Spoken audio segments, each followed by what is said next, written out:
Kaixo, ongi etorria, ariketa erne irakurriko dugu eta datuak atako ditugu. Lehenengoa, 10 puntutik pasatzen den, orduan, puntua bat duzen den.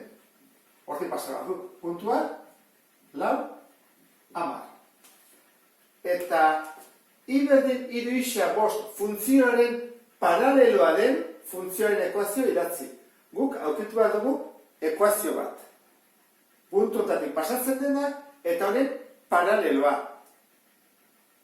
Bakizu paraleloak zesan nahi duen? Funtzio bat hola baldin bada, paraleloa horrela da.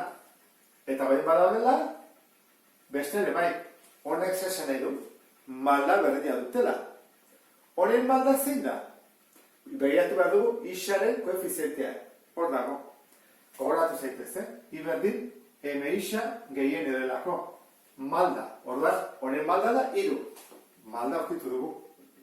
3. Datu desente ditugu. Horen behar dugu puntu malda ekuazioa. Ze dugu puntua eta malda.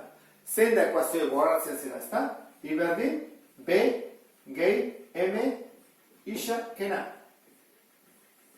Ordezkatu inbarko ditugu. Malda badakigu, falta zen A eta B. Hau zer da? Leheneko da A.